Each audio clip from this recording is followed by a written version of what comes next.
Don't touch me! Relax, it's just a joke. Not in my house. Touch her again, and you're dead, the Mafia Boss warned, after seeing her superior touch her. Who would ever look twice at the curvy assistant everyone in that office overlooked? Gordon Pierce believed he already knew the answer.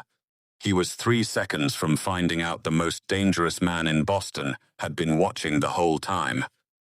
Gordon's hand landed on Willow Hartman's hip the way it always did during his little friendly chats, casual enough for him to deny later, deliberate enough that everyone watching already knew precisely what it meant.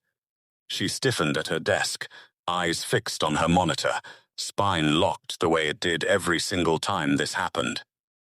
Around them, 40 employees suddenly discovered urgent interest in their screens. Nobody looked over. Not one person dared. That was the rule everyone in this office had learned to follow without anyone teaching it to them directly. You work too hard. Gordon leaned closer than any supervisor should ever lean. Someone should reward that. Willow's fingers curled against her keyboard. She said nothing. The same silence she had maintained for 18 months, because silence was the only thing she could afford to give. 18 months of small touches disguised as friendliness. 18 months of comments about her body dressed up as compliments. Comments about her ambition disguised as advice, always delivered close enough to her ear that nobody else could quote them back to HR later. 18 months of calculating precisely how much she could tolerate before her paycheck stopped covering her sister's medication, and exactly how little power she had to change any of it. Willow had done the math 100 times. Complaining meant a formal review. A formal review meant Gordon's version of events against hers, and Gordon had spent a decade cultivating executives who owed him favors. Losing this job meant losing the only income standing between her sister and a hospital bill neither of them could survive without. So she said nothing, every single time, and hated herself a little more with each silence she swallowed. The elevator doors opened behind them.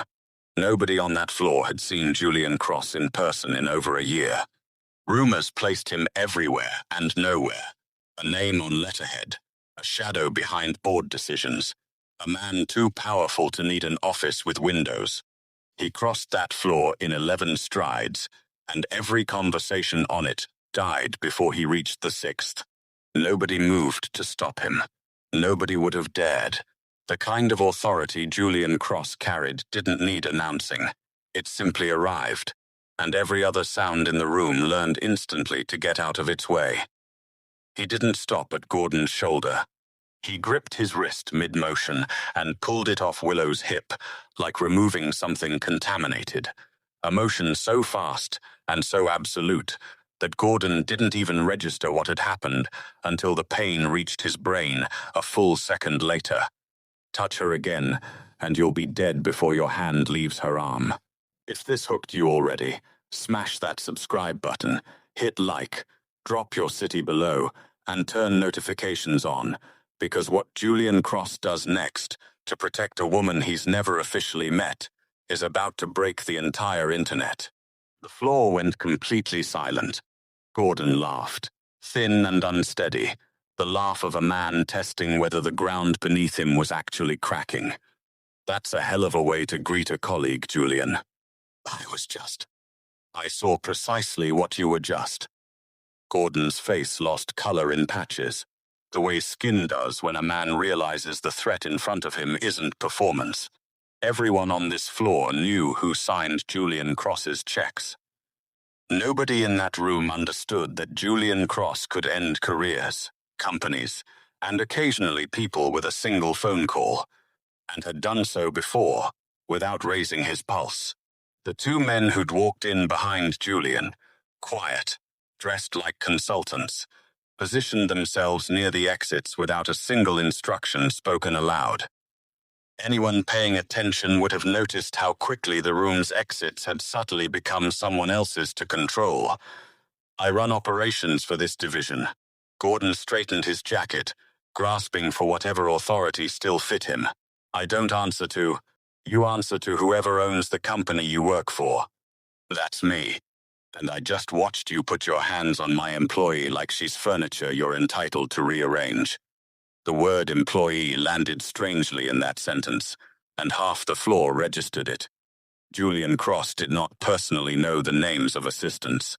He barely appeared in this building, yet he'd said my employee like it meant something deliberate, something already decided before he ever walked off that elevator. Gordon's mouth opened, searching for footing that had already collapsed beneath him. Get out of my sight before I decide this conversation needs witnesses instead of an audience. Gordon left without another word, footsteps too fast to look like anything but retreat. He didn't glance back at Willow once. Men like Gordon never looked back at the people they'd hurt. Looking back meant remembering, and remembering meant accountability he'd spent his whole career avoiding. The rest of the floor remained frozen a moment longer, unsure whether the danger had actually passed, or simply relocated somewhere they couldn't see it. A junior analyst near the printer let out a breath she'd apparently been holding since the elevator opened. Nobody spoke above a whisper for the next several minutes, as though volume itself might summon Gordon back into the room. Only then did Julian turn to Willow. She sat motionless, hands still curled against her keyboard, uncertain whether she'd just been rescued or exposed to an entirely different kind of danger. Nobody had ever stepped in before, not once in 18 months of small touches disguised as mentorship, comments disguised as compliments, threats disguised as career advice. "Are you all right?" Willow looked up, and something in Julian's chest shifted the moment their eyes actually met. A pull, a flicker of recognition he couldn't place, sharp enough to steal a full second of the composure he'd built his entire reputation on. He had never met this woman. He would have remembered a face like that. And yet something about the shape of her hands against the keyboard, the particular stillness she held under pressure, the way she refused to flinch even now, tugged at a memory buried somewhere he hadn't opened in 3 years. A cold alley, blood on concrete. Hands that didn't shake while pressing against a wound that should have killed him. He hadn't seen that woman's face clearly that night. He'd been losing too much blood too fast, vision narrowing to a tunnel of streetlight and pain, aware only of pressure against his side, and a voice telling him to stay awake in a tone that brooked no argument. She'd disappeared before the ambulance lights cut through the dark. He had spent 3 years chasing ghosts of that memory through hospital records and street cameras that led nowhere. He told himself this was coincidence. Boston held millions of hands. This one simply happened to remind him of another. He didn't believe himself even as he thought it. "I'm fine." Willow's voice carried the particular unsteadiness of someone who had learned to sound fine long before she actually was. Julian didn't look away. He couldn't. Not yet. Not with that flicker still burning behind his ribs demanding an explanation he didn't have. Near the elevators, Marcus Vale had gone completely still. He hadn't moved since the confrontation began, watching from a distance the way he'd trained himself to watch everything involving Julian's safety. But it wasn't the confrontation that froze him. It was Willow's hands. 3 years he had chased a single detail from a hospital intake report nobody could properly explain. A 911 call from a burner phone, an anonymous cash payment for emergency treatment, a description of hands that pressed a wound closed with steady, practiced pressure, while waiting for paramedics who arrived to find no one left to thank. He'd run down every lead that surfaced. A convenience store clerk who remembered a woman in a grey coat, a traffic camera 2 blocks over, with a resolution too poor to confirm a face, a burner phone purchased with cash, at a location with no working camera at all. Every trail ended precisely where the woman had wanted it to end, which told him more about her than any of the evidence itself. He'd studied that description more times than he could count. Steady hands, no hesitation, a woman who vanished the second she heard sirens. The way someone vanishes when getting involved costs more than any stranger's gratitude could ever repay. He was looking at those hands right now, curled against a keyboard on the 40th floor of a building he walked through every single day, in an office he technically owned but rarely set foot inside, past a woman he could have walked by 1,000 more times without ever making this connection if Gordon Pierce hadn't given him a reason to look twice. Marcus didn't move. He didn't speak. He simply stood by the elevators, pulse hammering against a truth he wasn't ready to hand to Julian yet, watching the two people in front of him orbit a secret neither of them fully understood was already standing between them, close enough to touch, close enough to unravel 3 years of silence in a single sentence neither of them was anywhere near ready to say. By Monday morning, Willow Hartman no longer worked directly for Gordon Pierce at all, and everyone on that floor already knew the reason. The transfer arrived through HR, with zero explanation attached. Just a single line reassigning her to special projects, floor 42, effective immediately that same morning. Nobody promoted assistants like this. Nobody moved them 2 floors up into the executive wing without a formal review, 3 interviews, and at least 1 meeting nobody actually needed. Willow read the email 4 times before she believed it wasn't a mistake. Gordon read the same email and understood precisely what it meant. He'd been humiliated in front of 40 employees by a man who barely spoke to anyone, and now that same man had personally rescued the woman responsible for his humiliation. Gordon didn't do humility well. He'd never had to. He went to Vanessa Croft's office before lunch, already rehearsing the version of events he needed her to believe. "I think we have a problem with the Hartman transfer." Gordon closed her door behind him. Fast promotions like this tend to raise questions people don't like asking out loud. Vanessa didn't look up from her monitor immediately. "What kind of questions, Gordon?" "The kind that make this company look bad if the wrong person starts talking." A junior assistant vaulted straight into executive special projects overnight. No interview, no posting, nothing on paper explaining why. People will assume things. People always assume the worst thing first. Vanessa finally looked up, and something calculating settled behind her eyes. The exact expression of someone deciding which version of the truth protected her position best. "What are you suggesting I do about it?" Gordon smiled, satisfied he'd found the lever he needed. "Nothing official. Just make sure the right people hear the right concerns. Let the rumor find its own way through the building. You don't have to say a single untrue word." By Wednesday, the whispers had taken shape. They said Willow had been sleeping her way up the org chart for months.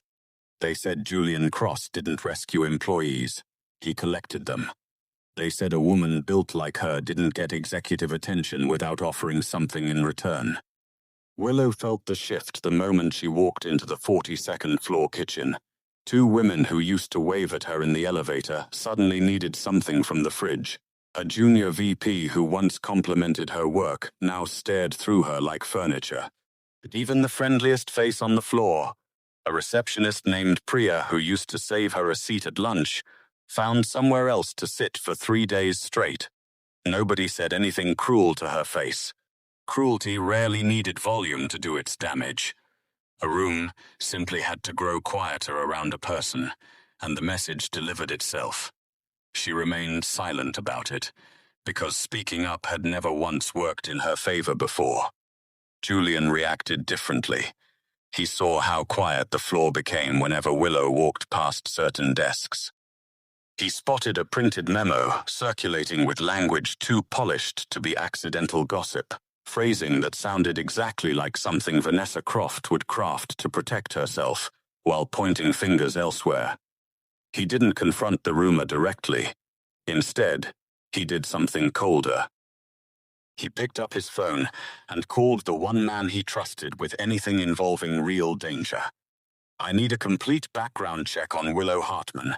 Employment history, personal history, everything since the day she was born."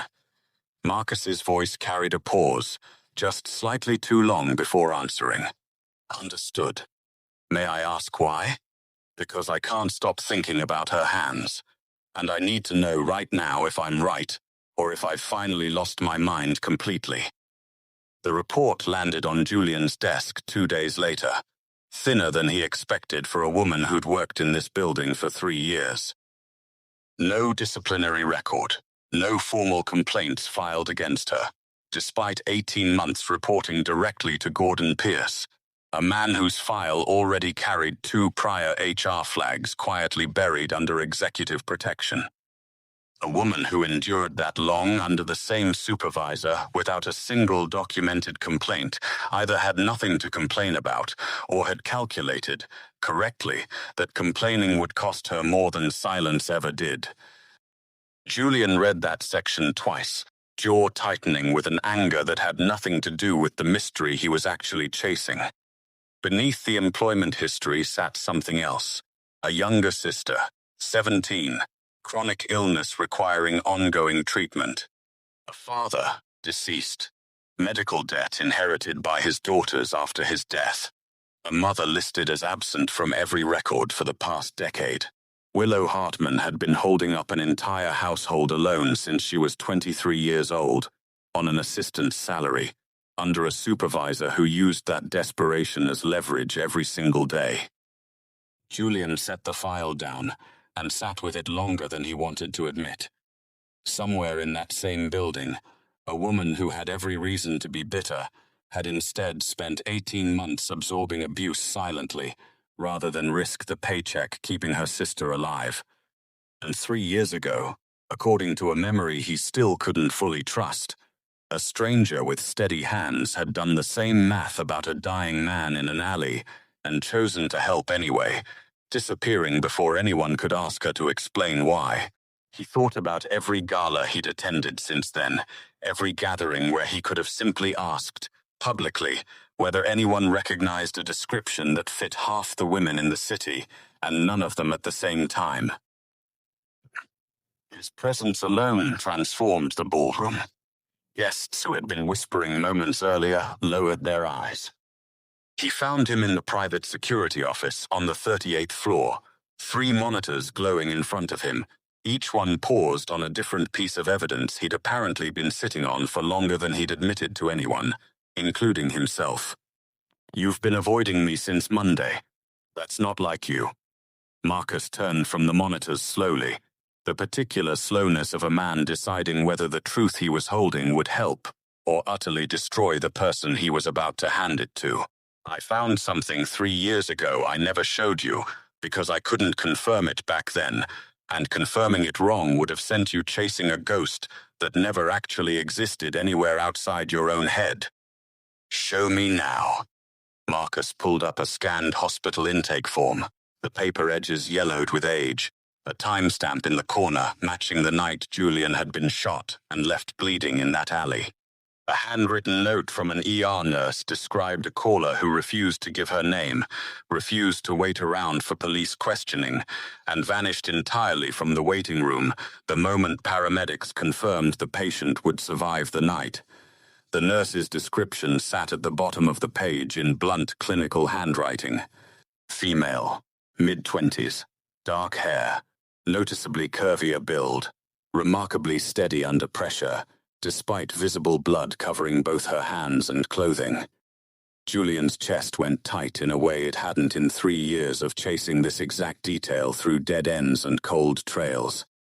He had built an entire private search around this description, spent resources most men couldn't imagine spending on a woman he'd never even properly seen, and every lead had dissolved the moment he got close enough to grasp it. Now the closest lead he'd ever had was sitting 2 floors above him, filing his own expense reports, without knowing his name meant anything beyond the letterhead on her paycheck. That could be 1,000 women in this city. His voice had already lost the conviction the sentence needed to land.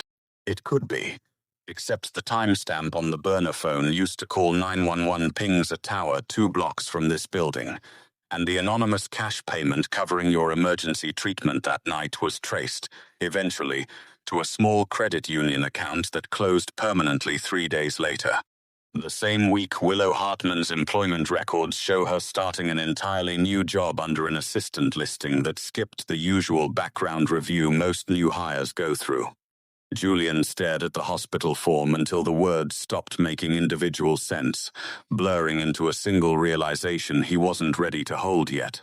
The woman he'd spent 3 years trying to find might have been filing his expense reports for months, sitting in the room next to his own office, close enough that he could have simply looked up from his desk and asked her name any day he'd chosen to, if he'd only known there was a question worth asking at all. The company gala ran exactly as these things always ran: champagne and forced laughter, and executives measuring each other's total worth in handshake pressure alone. Willow stood near the back by the coat check, uncomfortable in a dress Julian's assistant had insisted she needed for the event, watching a room full of people who 3 days ago wouldn't have looked at her twice. The man she'd never seen before approached the bar beside her, ordering a drink he didn't touch, angling his body just enough to face her without quite facing her. "I hear you've been spending a lot of time in Mr. Cross's office lately." Willow's spine straightened on instinct. "And you are?" "Just someone who pays attention to interesting things." He smiled without warmth, the sort of smile trained onto men who got paid to notice details other people missed. Must be nice, catching that kind of attention. Some women wait their whole careers for a break like that. Willow said nothing, recognizing the shape of an insult wrapped in a compliment, the same tactic Gordon had perfected over 18 months. Across the room, Gordon watched the exchange with something close to satisfaction. He'd spent the last 2 days quietly answering questions from a man who claimed to represent a rival investment group interested in Cross Holdings. Questions about staffing, about Julian's schedule, about which employees had recently changed positions and why. Gordon had answered every one of them, savoring the small, petty power of finally having information someone else actually wanted. He hadn't asked who the man really worked for. He hadn't wanted to know badly enough to risk the answer. Marcus spotted the stranger the moment he crossed the room's threshold, the same way he assessed anyone whose posture didn't match their supposed reason for being there. This man moved like security, not like an investor. His eyes tracked exits, not conversations. His questions to catering staff sounded rehearsed, rather than curious. Marcus texted Julian one line: "We have a problem near the bar. Don't react, just watch." Julian read the message without changing his expression, decades of practice keeping his face perfectly composed while every instinct beneath it went sharp and cold. He'd learned long ago that reacting visibly to danger only handed information to whoever was watching for that response. Julian located the stranger across the room within seconds, and something cold settled in his chest the instant he recognized the unmistakable stillness in the man's posture. He'd seen that posture before, in men who worked for the family responsible for the alley 3 years ago. Men trained to gather information quietly before anyone realized what was being collected. The stranger left the gala an hour later without incident, having gotten everything he needed simply by watching which direction Julian's attention kept drifting throughout the entire evening. He hadn't needed to ask a single direct question by the end. Julian's own eyes had answered everything, tracking Willow across the room with a focus he clearly hadn't intended for anyone to notice, least of all a stranger paid specifically to recognize that sort of reaction. Willow left shortly after, exhausted, heading toward the parking garage 2 blocks from the venue, unaware that the man from the bar had circled back and was already waiting near her car. He stepped out from between 2 vehicles the moment she reached her door, close enough that she smelled his cologne before her mind fully registered the danger, standing right in front of her. "Miss Hartman, we should talk about your relationship with Julian Cross." Willow's pulse spiked. Every instinct she'd spent years training screaming at her to run. "I don't know what you're talking about." "You know precisely what I'm talking about." His hand closed around her wrist, grip too tight to be mistaken for anything friendly. Some men would pay very well to understand what actually makes a man like Cross suddenly start caring about a woman like you. Headlights flooded the garage before she could answer. Two of Marcus's men reached them in seconds, one pulling the stranger off Willow with enough force to snap his grip loose entirely, the other stepping between them with a composure that promised violence without ever needing to threaten it aloud. The stranger didn't fight. He simply straightened his jacket, looked directly at Willow one final time, and walked away without another word, the retreat of a man who'd gotten the confirmation he came for. Willow's hands were shaking uncontrollably by the time Marcus's men brought her to Julian's private study 20 minutes later. Julian met her at the door, and whatever composure he'd carried through the entire gala cracked completely the moment he actually saw her face. "Are you hurt?" "No, just badly shaken." Willow's voice wavered despite her very best effort to steady it. "He wasn't trying to rob me. He wanted to know what I mean to you." Julian's jaw tightened. "What did you tell him?" "Nothing. I don't even know the answer myself." The quiet between them stretched long enough that something inside Willow finally broke loose, 3 years of guarded restraint collapsing under the weight of one terrifying night in a parking garage. "I need to tell you something, and I need you to actually listen before you decide what it means." Julian said nothing, giving her the space she clearly needed to finally say whatever she'd been carrying alone for far too long. 3 years ago, I found a man bleeding out alone in an alley 2 blocks from where I used to work a night shift back then. He'd been shot. Nobody else was around. I could have kept walking, and honestly, every instinct I had told me to keep walking, because getting involved with whatever put a bullet in someone usually costs the person who stops to help. She wrapped her arms around herself, eyes fixed somewhere past Julian's shoulder, somewhere in the memory itself. I stopped anyway. I don't fully know why. I called 911 from a burner phone because I didn't want my name anywhere near whatever had happened to him. I pressed my hands against his side until paramedics finally arrived, and the second I heard sirens close enough behind me, I left before anyone could ask me a single question I couldn't afford to answer honestly. Julian's chest went hollow, every fragmented piece of those 3 years, finally locking into a single unbearable shape. Every dead end Marcus had ever chased, every camera with a resolution too poor to confirm a face, every trail that ended where she'd deliberately left it, suddenly made sense in a way that gutted him more than the mystery itself ever had. She hadn't vanished because she didn't care what happened to him. She'd vanished because caring, for her, had always come with a price she couldn't afford to pay twice. My father had just died. My sister needed medication we simply couldn't afford without me picking up every single shift I could possibly find. I paid the last of our savings toward that man's emergency treatment because it felt wrong to let him die over money when I had just enough left to cover it. And then I disappeared, because staying meant questions, and questions meant a life I couldn't protect my sister inside of anymore. She finally looked at him directly. I never even saw his face clearly that night.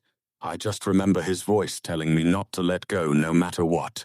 Julian stood motionless, staring at the woman who had saved his life, without ever knowing whose life it was, who had walked past him in this very building for months, without either of them understanding the debt already sitting between them. It was me. His voice stayed quiet, level. I was the man in that alley. Willow's breath caught, disbelief and recognition crashing into her at once. Before she could respond, Marcus appeared in the doorway, phone still raised, face carved from stone. He hadn't knocked.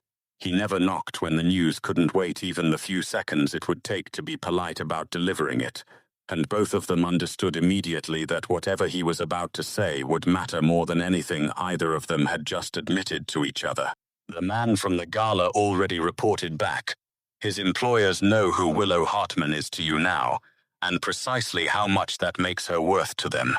Julian's hand found Willow's without either of them deciding to reach for the other, an instinct older than either of them fully understood yet, the sort of reflex that surfaces only when two people realize, at the very same moment, that everything about to happen next will determine whether they get to keep whatever they'd just found. The first call went to the family responsible for the alley, delivered through a channel reserved only for messages meant to be believed instantly and acted upon without question or delay.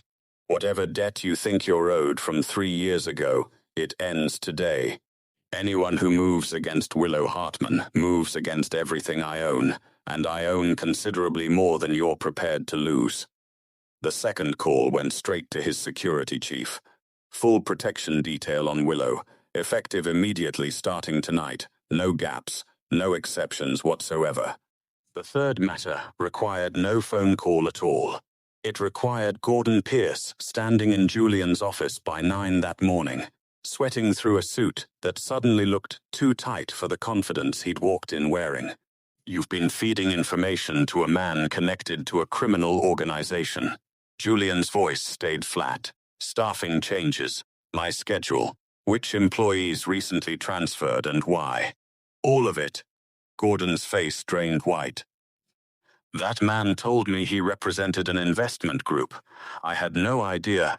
You didn't ask, because you didn't want to know the answer badly enough to risk losing whatever he offered you in return. Gordon's mouth opened and closed twice before anything came out.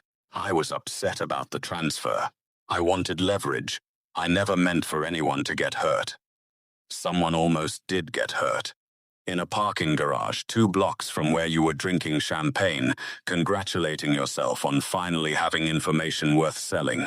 Marcus stepped forward and placed a folder on the desk between them. Thick with printed records, Gordon clearly hadn't expected anyone to compile so completely. Bank transfers, time-stamped messages, a pattern stretching back weeks that painted a picture far uglier than simple office gossip. This goes to the district attorney by end of day. Compromising company security for personal spite is one thing. Doing it for cash from men connected to attempted kidnapping puts you somewhere far worse than unemployed. Gordon's legs seemed to lose their conviction entirely. Please, I have a family. I have a mortgage. You should have thought about both before you decided a woman's safety was worth trading for petty revenge. Security escorted Gordon out within the hour, his badge deactivated, before he even reached the elevator. His name already flagged across every system that mattered in that building. He didn't get the dignity of packing his own box. 2 security officers did it for him while he stood in the lobby explaining to no one in particular that this was all a misunderstanding, that he'd simply made one mistake, that surely a man with his tenure deserved better than a walkout in front of the entire staff. Nobody in that lobby offered him sympathy. 18 months of small cruelties had a way of catching up all at once, and everyone who'd ever watched him corner Willow at her desk found a particular satisfaction in watching him carried out instead. By noon, every employee who'd repeated Vanessa Croft's whisper campaign understood just how thoroughly they'd been played, and just whose reputation had actually deserved protecting the entire time. Vanessa herself resigned before Julian's office finished drafting her termination. She understood, correctly, that surviving this required leaving before anyone examined how much she'd known and chosen not to stop. By afternoon, Julian's men had confirmed something else entirely, something that finally closed the loop 3 years wide open. The rival family backed down completely, unwilling to escalate a war against an organization willing to burn every resource it owned over one woman. Word moved fast in that world. By evening, the threat against Willow no longer existed in any form worth worrying about. Marcus delivered the final confirmation personally, standing in Julian's office with the particular relief of a man who'd spent 3 years chasing a ghost and finally watched the whole pursuit resolve itself in a single afternoon. It's done. They're not coming back. Word's already spreading that touching anyone connected to you isn't worth whatever they thought they'd gain. Julian nodded once, the weight of 3 years finally lifting from his shoulders in a way he hadn't fully expected to feel physically. Good.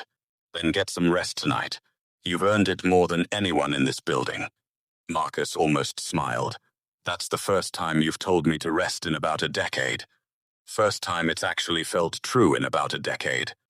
Julian found her in the estate's private garden as the sun started dropping behind the skyline, still wearing yesterday's dress, still processing an entire day that had rewritten everything she thought she understood about her own life. It's over. Gordon's finished. The men who came after you backed off completely. You're safe. Willow turned to face him fully, exhaustion and disbelief still warring hard across her features. Just like that? 3 years of hiding, and it's just over? Not just like that at all. It cost more than you'll ever fully know, and I'd spend twice that again without hesitating for even a second. She wrapped her arms around herself, the same protective gesture she'd used 100 times over 18 months of surviving Gordon's office. I don't know how to just stop bracing for the next disaster. I've spent 3 years disappearing every time something got too close. You don't have to disappear anymore. Julian reached into his jacket and set an envelope down on the bench beside her without a word of preamble. Your sister's treatment is covered, fully, indefinitely, not alone. Not a favor you owe me, a debt I've been trying to repay for 3 years without knowing whose door to knock on. Willow's hands shook as she opened it slowly, scanning numbers that represented years of impossible math, suddenly solved without her having to sacrifice a single thing to solve it. I can't accept this. You already gave me something I couldn't repay with money the night you knelt in that alley and decided a stranger's life mattered more than your own safety that evening. This isn't charity. It's arithmetic I should have settled 3 years ago, the moment I realized what your silence had actually cost you to keep. Tears she'd refused to let fall all day finally slipped free, and this time she didn't fight them back. Why me? Out of everyone in that building, why did you notice me? Because you were the only person in that entire company who never once asked me for anything, even when you had every reason in the world to. Julian took her hand, steadier now than it had been in the study the night before. I've spent my whole life surrounded by people who want something from me. You saved my life and asked for nothing in return. That's not something a man forgets, even when he doesn't yet know whose hands he's remembering. Willow searched his entire face for the calculation she'd learned to expect from every person in her life who'd ever offered her something. She found none. What happens now? Now you get to decide what happens next. For the first time in 3 long years, without a single person left standing over your shoulder controlling the answer for you. Stay because you want to. Build something here because it's actually yours to build, not because you have nowhere else left to go. She stepped closer, the distance between them finally closing after 3 long years, and 40 floors, and one impossible coincidence neither of them had seen coming. I think I'd like that. Behind them, the city lights began flickering on across the skyline, and for the first time since a cold night in an alley 3 years ago, neither Julian Cross nor Willow Hartman was running from anything at all. Somewhere below them, the building that had once been the site of her worst 18 months was already becoming something else entirely, a place she'd chosen to stay inside rather than a place she'd been trapped within. The distance between those two things had taken 3 years, and one terrifying night in a parking garage to finally close. But standing here now, watching the light spread across a city that no longer felt like something to hide from, she understood how far she'd traveled to reach this particular moment. If this story had your heart racing, you already know what to do. Smash that subscribe button, hit like, drop your city in the comments, and turn on notifications, because the next Mafia Boss story is about to hit even harder than this one did.